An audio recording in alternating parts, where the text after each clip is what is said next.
I'm just sitting here waiting, sipping coffee and waiting, wondering what's taken Stan to be here.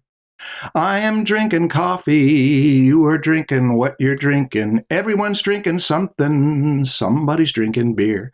Yeah.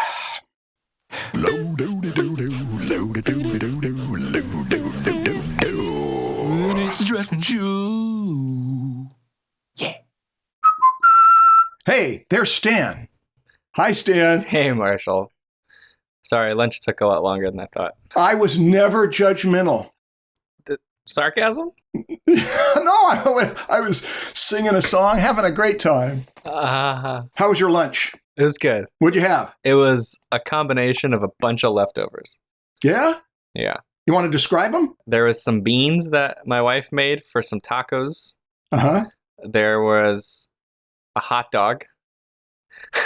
And there was Thai food.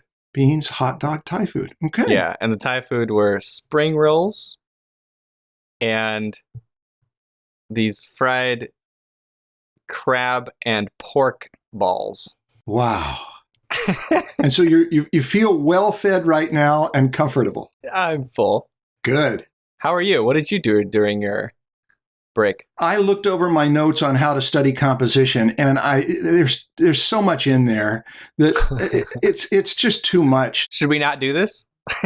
Yeah, maybe we shouldn't do it. There's just too much, and I don't want to overfeed you. Okay. So thank you for being here with us. This will be the shortest episode we ever did. Okay. Bye, everybody. Bye. What's the title of this episode? How to study composition. Okay. Right? Or, yeah. wait, hold on. No. How to learn composition. How to learn composition. You're going right for the success, not how to study it, which creates a little tension that maybe we might study it and not master it. Yeah, well, it's also because that's what we titled our previous episodes about anatomy and perspective.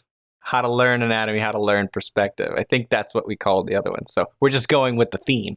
Yeah, and this is a big one because people have been waiting for this for a long time. I'm going to try to play the role of a student in this episode.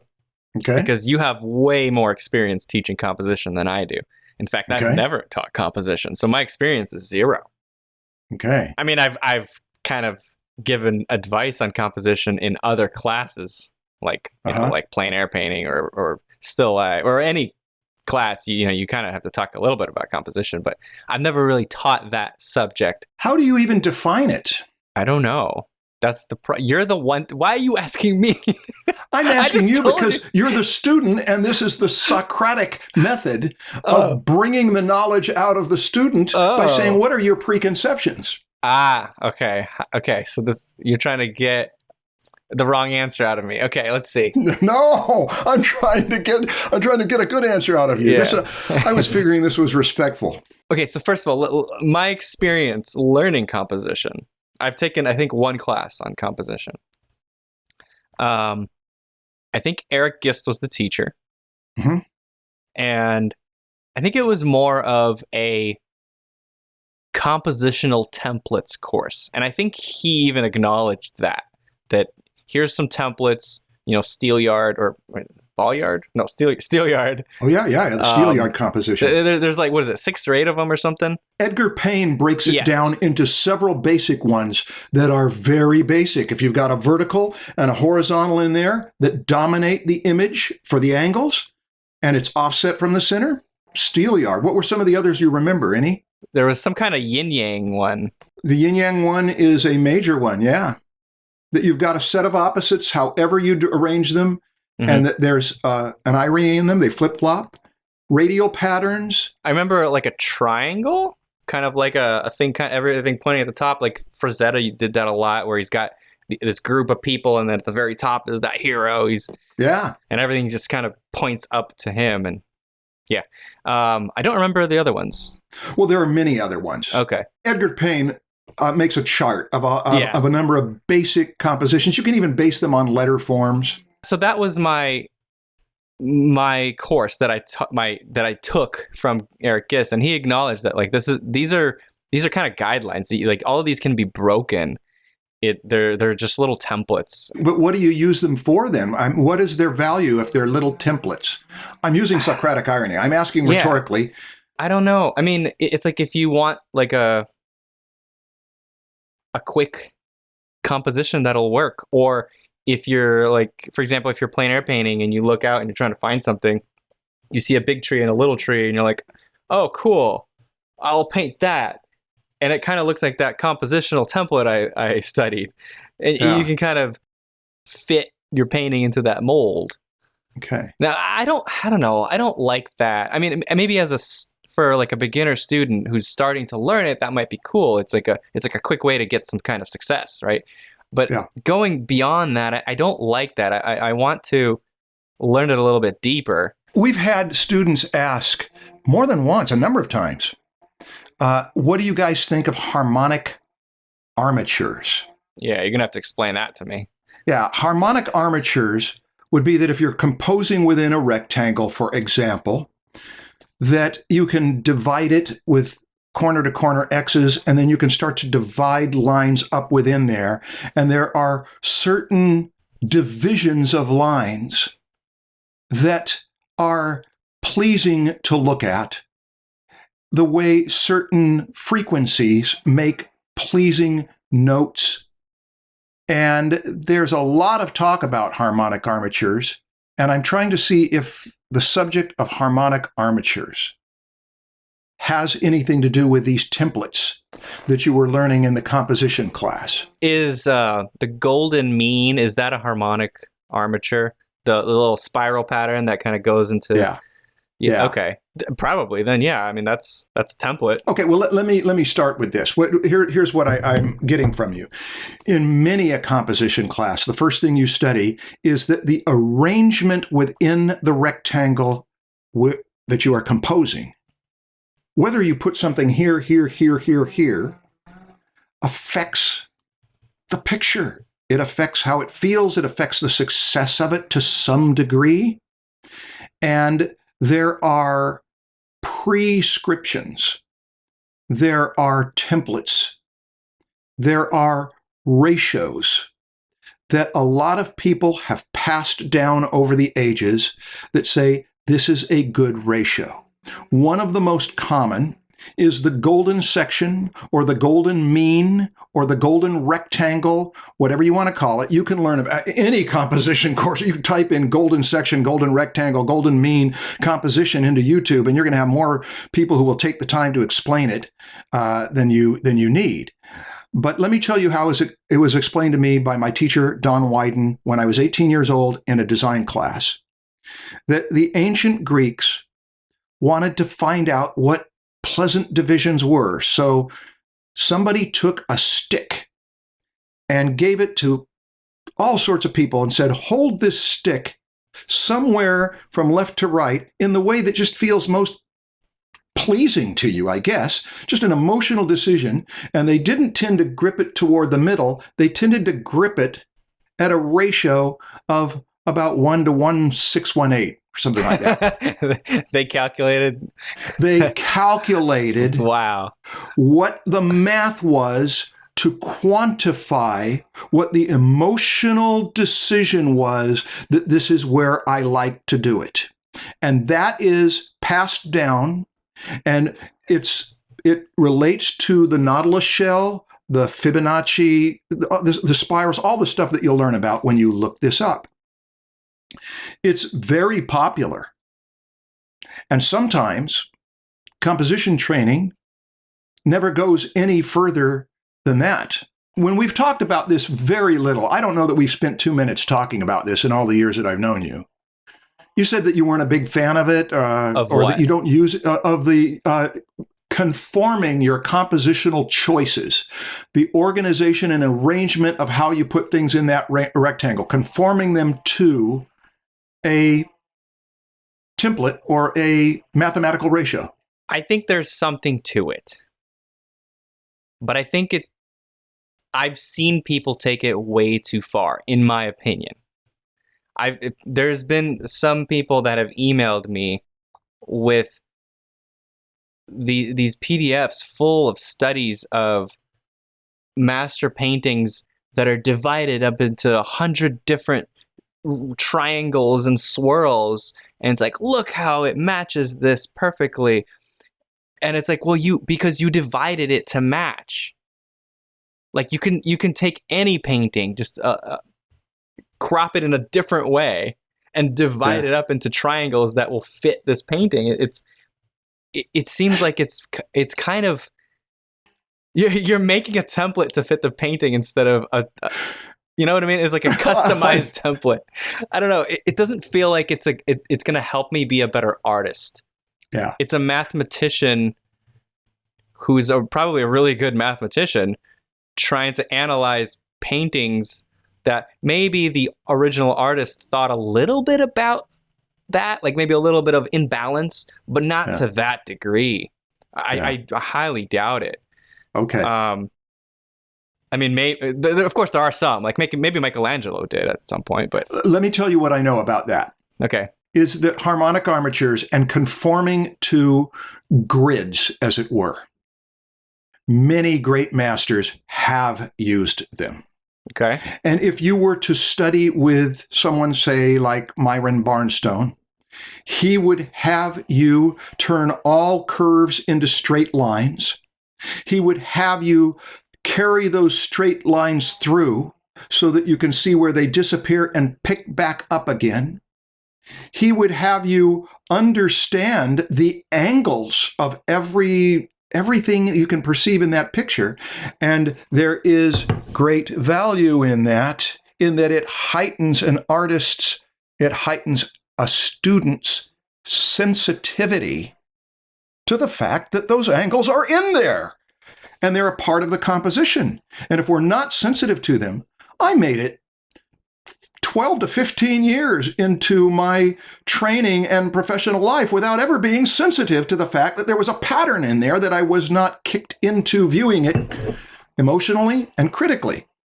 And so there is value in that. And when you say, well, what masters have used it? Certainly Rembrandt did. We know because there's some that you can see. He was deliberately and self-consciously dividing up the space. Constable, the landscape painter. Oh, many of them. Can I ask a question? Yes, go ahead. Those paintings where they deliberately made it fit perfectly to some templates. If we just take those paintings and shift things a little bit, just a little bit, so that it doesn't fit that anymore, is it going to be a worse painting? Like, is it actually going to look worse to an observer that has no idea that we just did this? We'll get to that in 5 minutes. Okay. And I'm actually curious. I'm not arguing against it. I'm figuring out, like, does it actually have an effect on the result? Stan, I feel the same way your instinct is leading you. Yeah. I think that harmonic armatures and studying that stuff has value. But I think that it's something like astrology. There's got to be something to astrology because it's been around a long time. And there's a lot emotionally to it as an art. But when you start to critique it as a science, as anything claiming to be a science, it falls apart in some important ways. So what do you make of it? I'll leave astrology up to you because I don't know enough about it, but I do know enough about harmonic armatures to tell you that great masters used them. And I can hear that. Yeah, garbage trucks here. I hope this isn't a metaphor. It's that Wednesday garbage truck. Well, no, it's that once Marshall starts talking, the garbage truck comes in to say, don't listen to this. Yeah, garbage is spilling out of 2 places. Yeah. I hope not. Hey, let me tell you, I got to tell you how dynamic symmetry, which is another harmonic armature. Dynamic symmetry was very popular, probably in the 1920s. There's a book, it's still in print, I think, that Dover came out with. And Norman Rockwell was working as a professional illustrator and quite popular. And illustrators around him said, are you using dynamic symmetry in your composition? Now, he didn't know what it was. Oh, this is the scientific way. Science is moving us ahead in how to compose. You've got to do this. So Norman Rockwell got the book on dynamic symmetry and learned dynamic symmetry and started arranging his Saturday Evening Post covers so that they conformed to dynamic symmetry. And he even shows some of those pieces. And they were good pieces. But as time went on, he saw that using dynamic symmetry did not make them any better than they had been in the first place. So eventually he abandoned it, and he did good work when he conformed to dynamic symmetry, and he did good work, great work, when he didn't. So this is the biggest problem I have with harmonic armatures, is that they are overrated. They give beginners something that say, if I just do that, it'll work. And too many of the teachers of it do something where they will take everything they can to show how the proportions of a human hand, for example, a nautilus shell, and many great master paintings do fall into it, whether the artist was aware of it or not.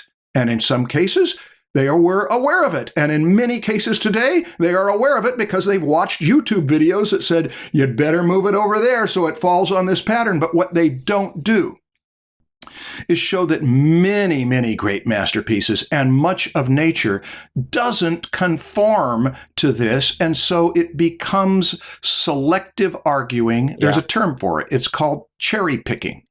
It's that I will use the examples that support my argument, and I will ignore or withhold the arguments that don't support it. Yeah. And that's a lousy way to find truth. Lousy way to find truth. We should always embrace the opposite argument as much as we can. And if you're trying to find out the value of harmonic armatures and the golden ratio and dynamic symmetry in any compositional templates, one of the things you want to do is look to the side that says, that's questionable. You know, I ran into that issue when I was writing my hand lessons. You know, obviously proportion was a big part of the hand lesson. And I read about all these several different ways of measuring proportions on a hand. Ultimately, I picked one that I thought was a really easy way to get in the ballpark. But even that kind of still fell apart. Even the one that I thought was the best one had like some flaws. But when I was going through these and I would test them against actual hand photos, they were all over the place. Proportions don't match these systems. You know, you talk about the golden ratio and how it fits a hand. It doesn't. It fits a percentage of the population's hand. And then everyone else, it doesn't fit. It's kind of like somewhere near that. But even that, there's other people that are very much different from that. I've got to quote Robert Beverly Hale here.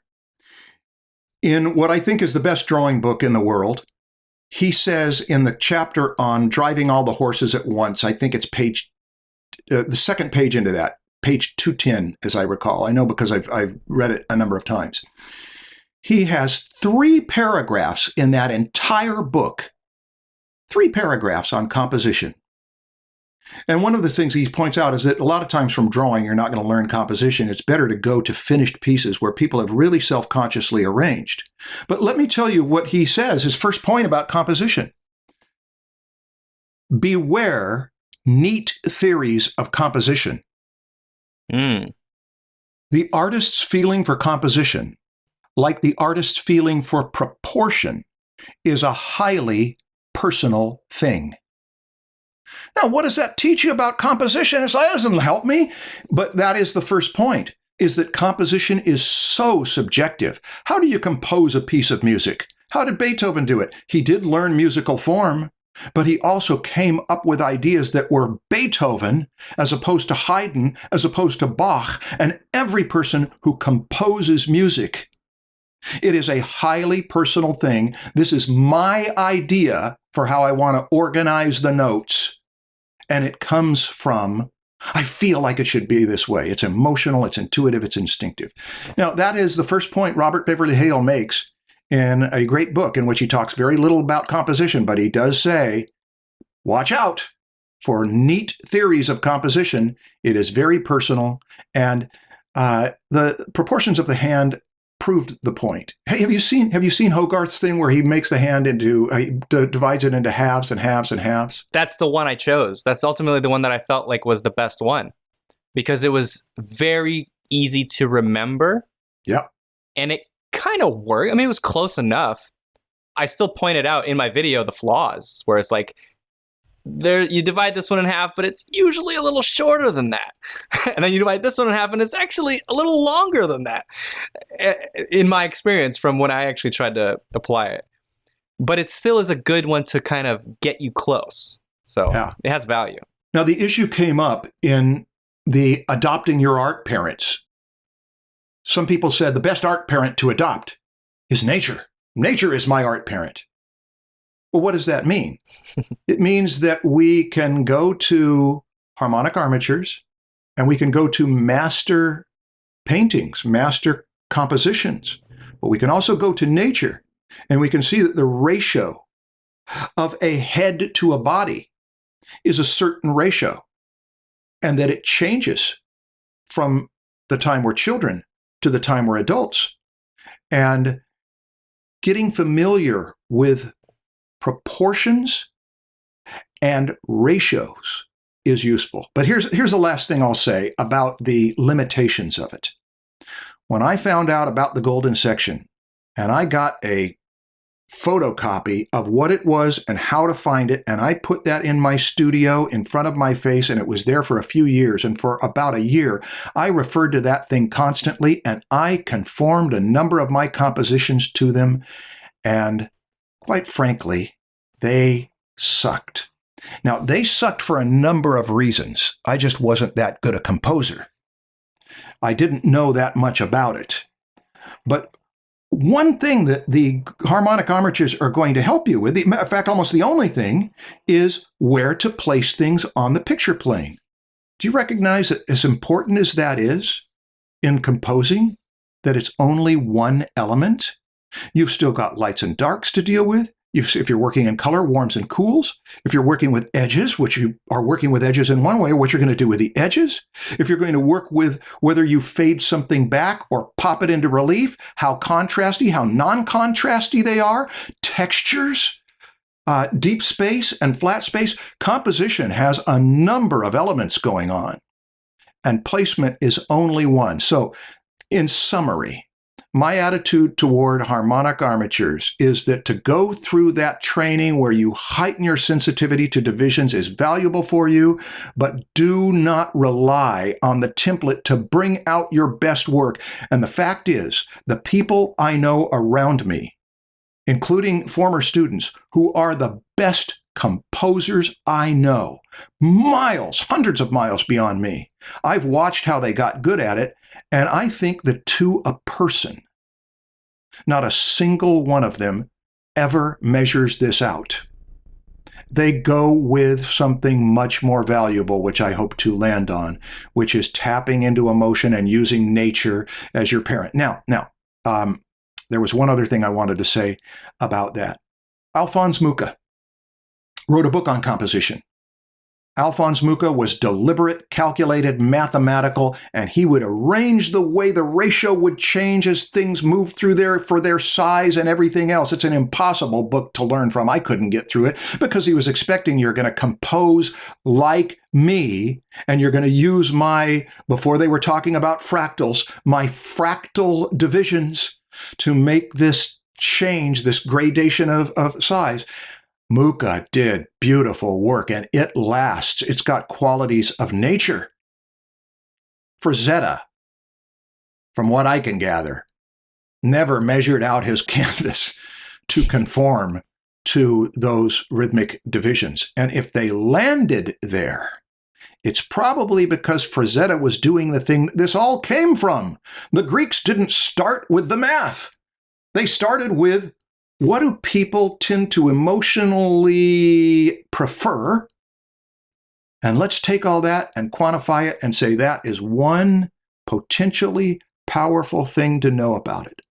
Study it, but don't put too much energy feeling like it's a rule or something you need to conform to. There's something much more important coming up. Okay.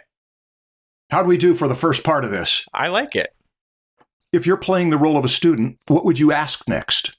I would ask, then why do we even, how do we study composition and why? Because if it's all about emotion and how it feels and it's subjective, you know, every artist is going to think differently. Why is this even a field of study? I could just do it how I feel like it's supposed to be. You know, I feel like I did some of my best compositions before I knew anything about composition when I was 18 years old and I was going with my instincts. But that is typically a stage of beginner's luck, that you were tapped into something. And then when you start to make, I came up with a tune on my own. I composed a tune. It's a good tune. Yeah, but you're going to take it to the next level where you're going to have accompaniment to it. Are you just going to have the accompaniment ape the tune? Or are you going to try to counterpoint things? And what if you're going to have several instruments? And what if you're going to have some in the higher registers and the lower registers and it gets more complex and then you lose the ability to juggle something complex? And composing finished works, there's a lot of juggling acts. That's one of Robert Beverly Hale's metaphors for making a picture. It's like juggling. You're trying to do many things at once. Hey, let's go back. Let's go back to Robert Beverly Hale to see what he says next, because I told you he gave 3 paragraphs. He said, after he said it's a highly personal thing, he says this: however, certain principles of composition may be learned by studying the masters. Goya's mastery of the balance of blacks, gray, and whites is a case in point. That tells us something. That tells us what Howard Pyle, well after Goya, made a big deal of. He said that essentially studying composition is learning to see the world, to see everything in terms of black and white. No, wait, it's not black and white. It's the darks and the lights. And he was big on that. Now, there's another way. There's an alternate way, and that is to see the darks, the lights, and the things in between. Okay, so everything. But you see, if you start to make it more than 3, actually, there's 256 levels of dark to light. Well, how are you going to juggle that many balls? Yeah, I like to break my compositions into 5 values. 3 in the lights, 2 in the darks. And breaking a composition into 5 values is complex. It's too many to start with. And here's what I've learned after whatever it's been. It's been about 23 years or more than that. My goodness, it's been about 33 years of teaching composition to students to find out what works. Howard Pyle's approach, which is what Robert Beverly Hale was talking about, here is one of the most fundamental things, is to study masterpieces and reduce them. You say, isn't that wrong to reduce something? No, that's to simplify. Reduce them into just a pattern of what people call notan, just a pattern of the light areas and the dark areas. And this is really hard to do because you have to make choices that you are going to lose that night scene where you've got the dark trees against the dark sky and the bright moon. If you treat the sky, the night sky, as light, you don't get a moon. But if you treat it as dark, so you see the moon, you're not going to get the dark trees. And you have to go, what's more important? And then you are put into the wicked learning environment of having to interpret that composition by making choices, which means you sacrifice one thing to gain another. And then you are off into the position of what you do anyway when you compose. You have to make sacrifices to get something you want. And sometimes you get lucky enough to where you get everything you want with these choices. So Howard Pyle says it takes several years to teach students to see things in terms of the lights and darks. Really? Several years? I've gotten some students to where they were so up to this level in less than a year. A few particular students 4, 5, 6 months, they got great at it by just doing 120 of them and being critical about them. And then, once you can see that, adding a third tone, and that third tone is like being given $1 million. Oh, now I can show the moon and the trees. And you are thinking in simplification of values. Now, here's the pitch for why you... Sorry, before you move on, how big do they make? How do they draw these studies? Not big. Is it a thumbnail? Like a 2 inch by 1 inch or 2 by 1.5 or something like that? The size of a business card or a postage stamp or a playing card, but not the size of an index card, typically. Okay. What goes wrong when you try to do them bigger? You start putting too much detail and you're not simplifying it. That's right. Yeah, and you limit the amount of time on these. 5 minutes, no more than 20 minutes. 20 minutes means you're really assessing value relationships. And value relationships are core. Shapes and values are core to compositional mastery. And here's the final pitch for them.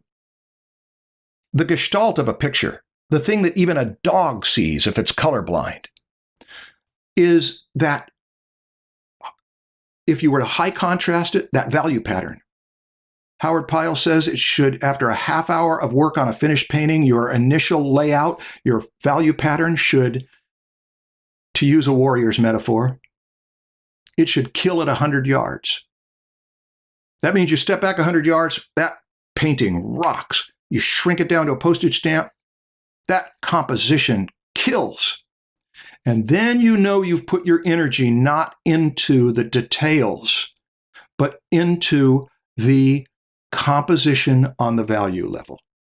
And it takes time and work to do that. And when you've done it over and over by analyzing great masters, Goya,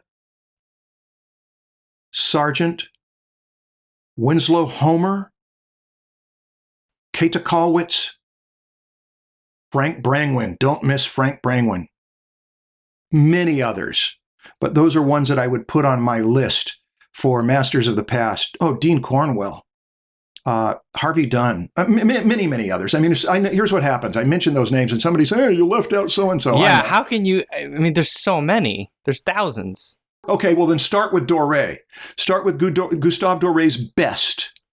Why not start with the ones that you're drawn to, though? Right? But but let me say something, though.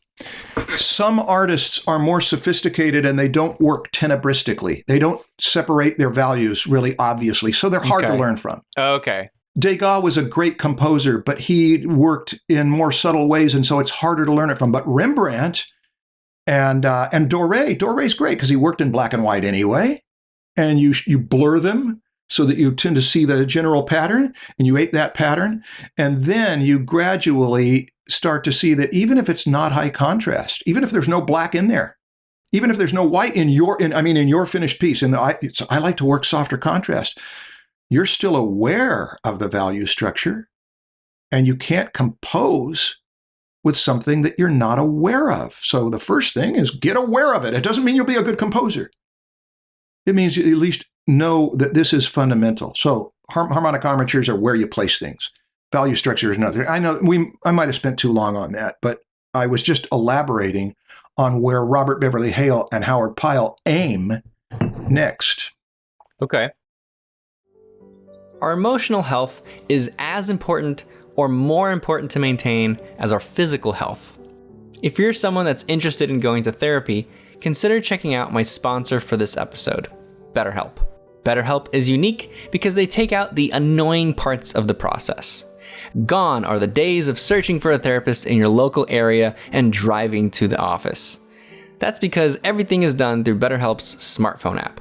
You can schedule appointments at your leisure, and sessions are conducted by secure video or over the phone. On top of that, you can chat and text with your therapist.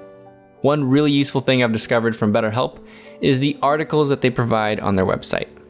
There's a new post called Feeling Happy and Staying Healthy, What Stress Does to the Body, that I recommend reading. Having a resource like BetterHelp to pull from can be really beneficial. Right now, BetterHelp is offering all Draftsmen listeners 10% off your first month with discount code Draftsmen. To get started, go to betterhelp.com/draftsmen. Simply fill out a questionnaire to help them assess your needs, and get matched with a counselor you'll love. That's BetterHelp, HELP.com/draftsman.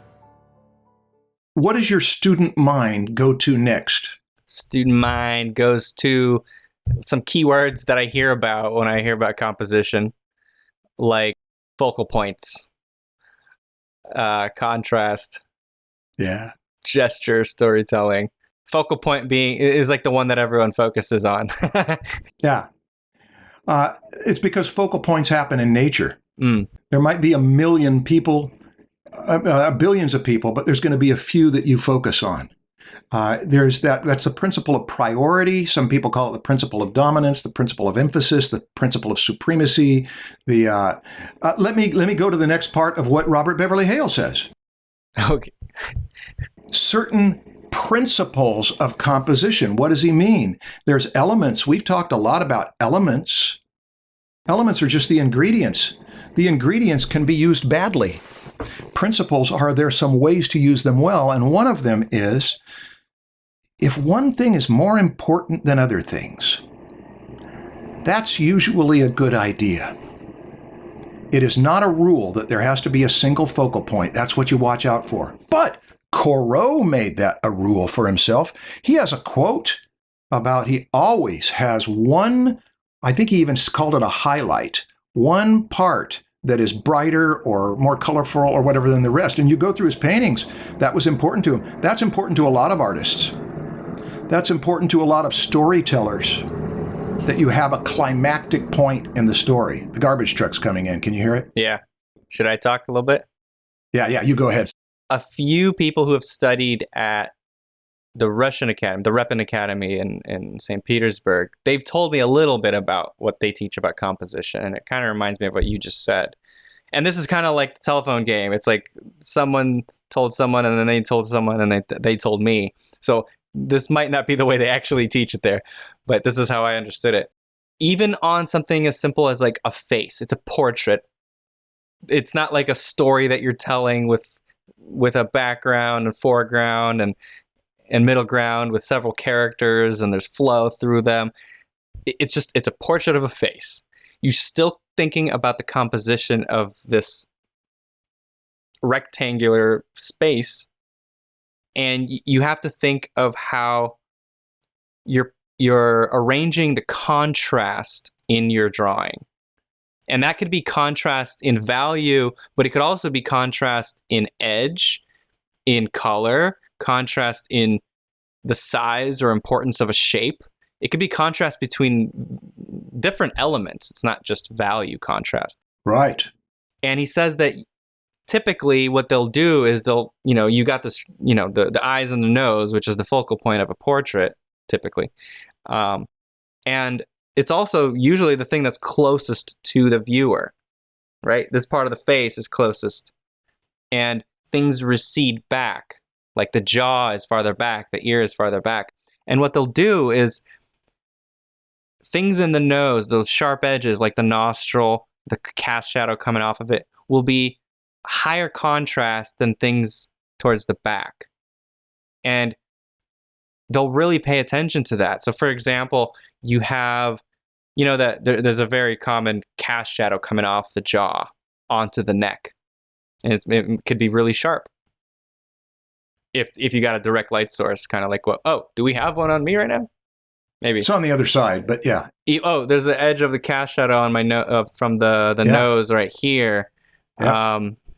If I go up, well, you can't really see it because of the mustache. Anyway, you get it. There's cast shadows being cast from my nose onto my lip and my cheek, and from my jaw onto my neck.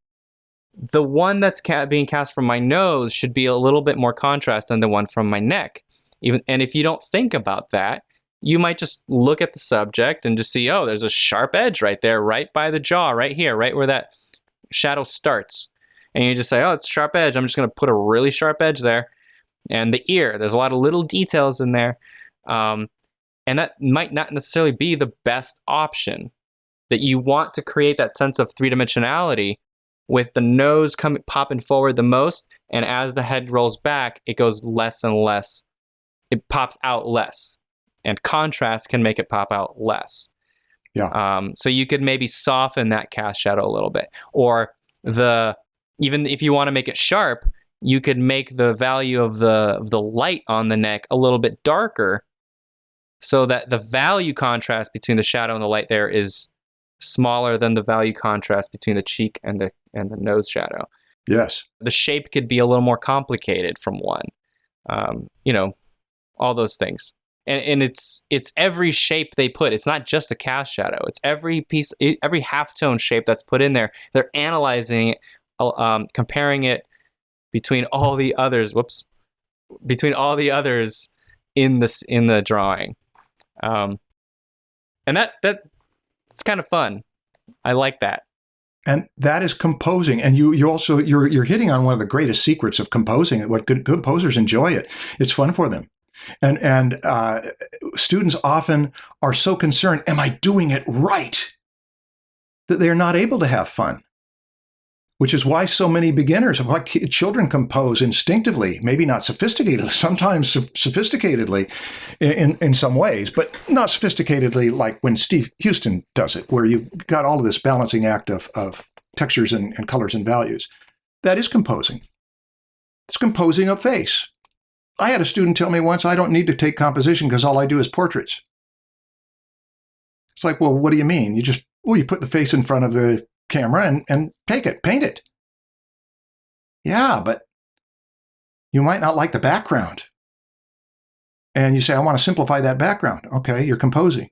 And I don't like that light. I want it from a different direction. You're composing. And I don't like how hard those shadows are. I want them softer. You're composing. And I want to move the camera up or down. You're composing. You're composing with space. You're composing with form. You're composing with rendering. You're composing with elements. Yeah, that is composition under any name. Composition is design. Composition is arranging. Composition is making decisions. Hey, let's do this. This is the point to do this, I think. Mm-hmm. We need to separate very clearly in studying composition. We need to separate elements and principles. One analogy is cooking. Elements are the ingredients. Principles are what a good chef does to make it good. There's no rule that you cannot have equal amounts of these three ingredients. But typically, one ingredient will dominate, and that is a principle, the principle of dominance, the principle of focal point. The flavor might not be the most important thing here, but the crunchiness, the principle of texture. What's another one? You mentioned contrast. Contrast is focal point, isn't it? That you've got all sorts of things going on in the music, including cannon shots at the end. But you save them for the end so they aren't happening all the way through. That way you've got loud parts, but the contrast is the cannon shots are the loudest part. And a focal point, which might be the highest contrast or the brightest color or whatever else, that's the principle of dominance and contrast, if you think about it. The principle of balance, which is often misunderstood. The principle of consonance and echoing rhymes. What Myron Barnstone, I think, calls coincidence, that one part coincides with another, with the echoing around of things, with the carrying through of things. Continuity, directional movement, paths that take you to the focal point, which is the big boom, or if you use the journey metaphor, is the destination of the journey, or whatever else. So we're moving into what I think is the most important thing about composition. Ooh. Well, let me get, is it storytelling? No, because Emotion? It's metaphor, which leads to emotion. And metaphor is the most misunderstood thing about composition that I know of. You think it's the most important? No, I think that there are three great important things about composing. Okay. One is what we've already mentioned, that you do it for the joy of making decisions. There are certain people who all they want is a template. They want somebody to tell me what's right. And if you're clinging to that and not enjoying it as I get to make up my own ideas, then you're probably not going to do your best work. But if you take the attitude of it's exploring, it's discovering, it's trying things, it's messing around, it's experimenting and having fun with it, you're probably going to be led to better choices. The second that we'll do for this purpose is what you started to mention with contrast. Contrast and balance are the use of opposites. Okay. that you compose with lights and darks, and you compose with bigs and smalls, and you compose with sharp edges and soft edges, and up close and far away, and flat and thick, and all sorts of other opposites. You can list maybe, well, half a dozen that everybody uses, but when you list the ones you can use, you could have 20, 30 sets of opposites, the familiar and strange, the organic and the industrial. That's kind of fun, too, to look at your own work and see what your set of polarities that you play with are. But that's a whole lesson. Yeah. And I spend a few hours on the use of opposites in teaching composition. I'm interested to hear what you're going to say about the metaphor thing. Can you make a case for it? Why is metaphor such an important thing? I haven't heard much about this. First, let me ask you, when somebody talks about metaphor in composition, what do you think it means? I'm thinking of literal metaphors, like a shape kind of looks like something else, and it's meant to look like that something else because it's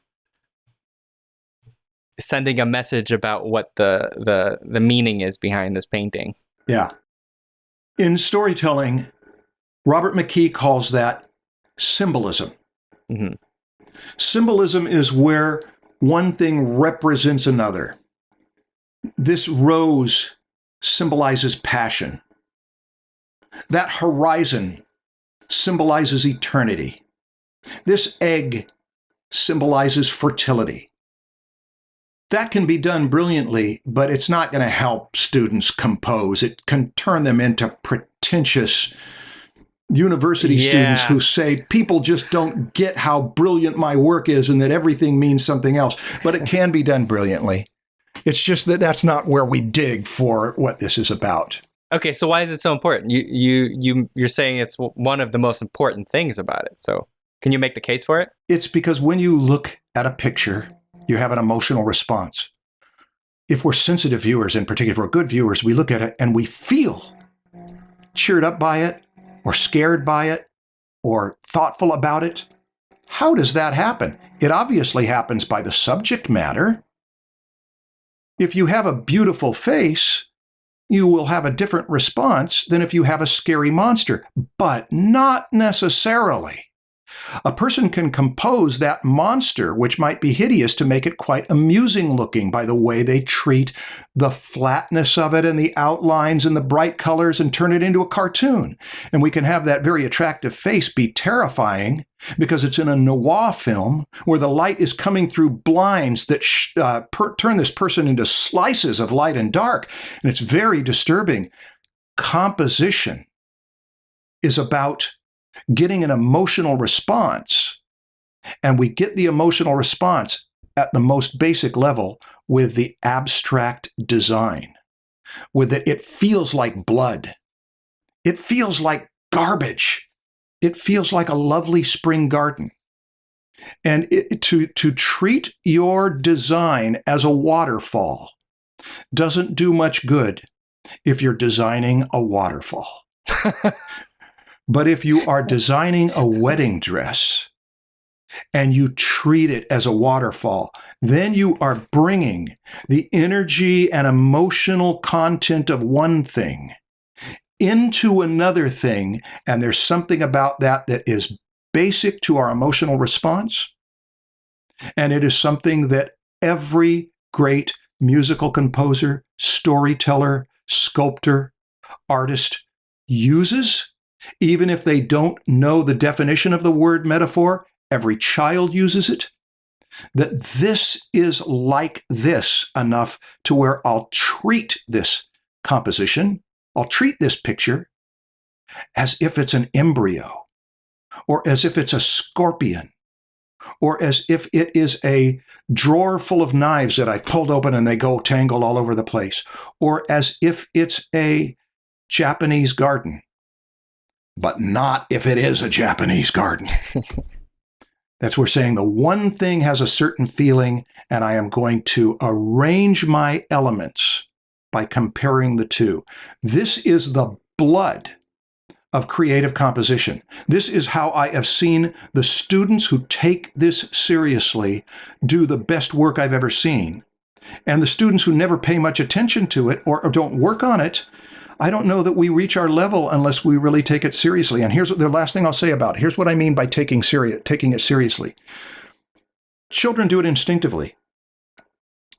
Many grown-ups stop doing it because they want it to be literal, measurable, quantifiable, able to conform to the golden section. But what about what you've got in nature? What about what you've got? All of these. The golden section is like a cracker compared to the feast that you can have of metaphor, where you've got all sorts of things that you can pull from. And getting good at it means to take a year or 3 of consciously working to make comparisons. One exercise, it's only one, but one that is good, is to take your 20 or 30 or 40 favorite paintings of varying styles and liken them to meals. Liken them to dishes, whether they're desserts or whether they're appetizers or whether they're candy. Norman Rockwell's are kind of candy. But then you can get even more specific, and that is exercising the part of you that looks at one thing and sees it as another. How was that, Stan? That was a great case for it. I'm actually kind of excited. I want to go study it. You got me motivated to go study composition with that. Hey, here's where I'd start. I'd start with the book that I have a link to on my website. It's Molly Bang's book. There are many books on composition, and I read every one that I could read, and I got kind of tired of them. Some they've got good things in them, but there is one book, and it's the simplest book. Picture This by Molly Bang. In a half hour, she will point your head in the direction of all of this stuff I've been talking about. She does it really, really well in just the first half of the book, of how she would illustrate Little Red Riding Hood with abstract shapes. I've talked about it before because I talk about it all the time. It's one of those must-read books, so that rather than trudging through 40 hours of reading books on composition, start with Molly Bang, and she may ignite your creativity to where you don't need to study that many more books on composition, because you're going to be off and running to see that you've got a lifetime ahead of you to invent your own. Cool. Where from here? Well, I mean, I got nothing else to say. I'm trying to think of other resources, and I don't know whether he has his teaching online, but he's a man that I know, and I've had him come into my classes a number of times. His name is Steve Shriver, and he has a series of presentations on ornament in architecture. And the reason why I wanted him to come and share it with my students over and over is that it is so inspiring about how the history of ornament and architecture evolved. And he has one little portion in there about how much ornament and architecture at one period in history was arranged around auricular shapes. That's auricular. The shapes of the ear alone can spawn an entire movement of compositional style. And so collecting things, when somebody asked about how you get good at abstract work last season, and we talked about collect things you love, everything, volcanic explosions, lava, the way birds arrange themselves on a wire, the way trees arrange themselves in forest, the composition of leaves, all these things you love, study them, analyze them, ingest them until they're a part of you, and that will start to affect your abstract expressionist compositions. It will also affect your representational compositions, so that, like N.C. Wyeth, who loved ocean waves and photographed ocean waves, filmed them, and then would watch them at night, he'd start to ingest the power of ocean waves, so that if he's doing work of people fighting on dry land, they've got a certain ocean wave quality about them. Ingested metaphors is what John Gardner calls those. You just pay so much attention to something that when you put it out, it's got that quality. Interesting. And of course, I teach composition. And I know if you're waiting for it, where? Eventually, I teach it. I've been teaching it at the community college, Fullerton Community College, And I'm teaching it even this coming semester, but I don't know that everybody can take it. But I will bring it. I used to teach it to the TAD students online. They were great. Hey, I got to tell you this. We talked about how to be a good student. Yeah. This is one more thing that has to do with being a good student and teaching composition. Okay. I feel like when I've done my very best teaching on composition, it didn't make any difference necessarily in students. I don't know that I did my best teaching on composition when I taught a number of those TAD students, but they got so good because this is an example of where the student pursues it for a few years and really works on it with these things in mind. And you can become a great composer with very little teaching if you are committed to it and trying to understand it, analyzing masters, analyzing nature, and critiquing your own work in terms of metaphors. How does it feel to me? How do I want it to feel? What feels like that? And how can I steal the elements from that to bring it into this work and bring that emotional aroma? Can you recommend a few artists that are really good with metaphor in their compositions? Yes. All of them. What do you mean all of them? All of the good artists are going to be good at it, even if they're subconsciously doing it. Okay, but who should I study? Marco's book, Framed Ink. Uh-huh. Do you know that book? Yeah. It's a miraculous book in that the bulk of the book is about metaphor, and yet he never uses the word. He's got a way of thinking that this needs to feel a certain way, and so if you darken it or you lighten it or you do this or you do that, it's going to feel differently. So that's a good book for it, even though it's not consciously using that term. But good artists, Stan, I've just got to say, choose your favorite artists. Okay. And then start to look at them in terms of that. You had a bunch of examples of artists who to study, for the value. You remember you were talking about Rembrandt and stuff. Yeah. I mean, light and dark. There's no one that comes to mind where it's like, man, that artist really nailed those metaphors.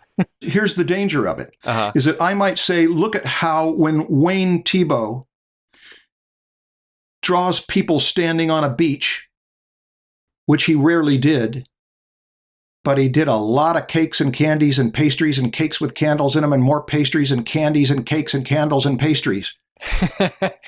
Yeah. When he paints people standing on a beach, they look an awful lot like cakes and candles. That's ingested metaphor. Oh, interesting. But let me do another one, because when they're consciously observed, I think that Giger's metaphors of the body as rotting meat and machinery are pretty obvious. But Michelangelo using the body as a flame, that was a consciously chosen metaphor. In which painting? What do you mean? In many of his, he treated the body, because flames go. Okay. So he treated the body that way, and like a serpent, and like the way rivers go. That's the meandering thing. Glenn Villepeu uses the school of fish, right? That you're flowing like a school of fish that make darting. Joe Madureira, do you know who he is? Mm-mm. I don't know that he pointed this out, but certainly people have pointed out that he's got these compositions that look like bubbling lava. Mm-hmm. But whether it was conscious or not, here's the thing. Choose your favorite artists, look at their work, and see what you, not what they, but what you're the one who's learning to create, what you would liken their stuff to, and then you consciously apply that to your own choices. What do I want this to be? Okay, I feel like we went on this too long. Okay. But thank you for the question, though. You're welcome. Do you want to just listen to one voicemail and just see if it doesn't, we'll just end the episode. Okay. Okay. Hi, Stan and Marshall. I got a question for you both. Do you think you're still growing as an artist? I just wonder, for anyone who has already mastered the techniques and skills, what you are still pursuing. For anyone who has already at a certain level, then what's next? So you are not just repeating yourself. And I just want to say thank you for making such a good podcast. I actually listen to your podcast every time I'm practicing my drawing. Thanks. Masters like us. Yeah. I do not feel like a master. Oh, man. I don't feel like one because I'm not one compared to any masters whom I really admire for what they do. Exactly. And so in a way, there's an objective quality to mastery, and it's that you can do the job you're setting out to do, and as opposed to succeed at it rather than failing at it. But it is relative in the sense that when you compare yourself to someone who's worse, when my son was young, he just adored me. He idolized me. Oh my God. That's funny. I got a funny story. I remember that I could make him laugh by just, Dad, make me laugh. And I could make him laugh. And then when he became a teenager, I remember coming home one time, hanging around a friend of mine who is so terribly funny that everybody was falling over with laughter. And so just out of affection to connect with him as a teenager, I said, who are the funniest people you know? And he said, not you, that's for sure. And in a matter of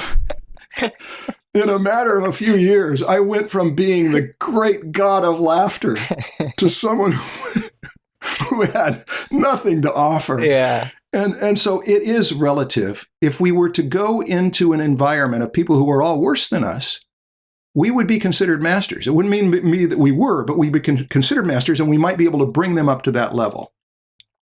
So I don't know. I don't really know that I even accept this question. I'm working on mastering teaching, and my goal is to make it so that students get way, way better than me. And if I do that, then I know I did my job well. And those are some of my touchstones. It's people who are good enough at teaching to make the students master the topic better than the teacher. The way I treat the word mastery is I always shoot for it. I try to get there, but I don't expect to ever get there. Yeah. You know the phrase, the more you learn, the more you realize you have still to learn. That's very true, I think, in art, is you just kind of keep opening up these doors, and each door is just more and more complicated because the subtlety inside every door gets more subtle. And the amount of time it takes to learn that new thing is enormous. So it's more about, it's not like I'm learning general fundamental principles anymore. It's more about sharpening each one. Yeah. Right? Like I feel like there's still so much to learn about every subject. I mean, I've kind of exhausted anatomy, I think, personally, over the past 6-7 years that I've been teaching it. But because I was so focused on it, I haven't really improved in color theory, in composition. I know almost nothing about composition.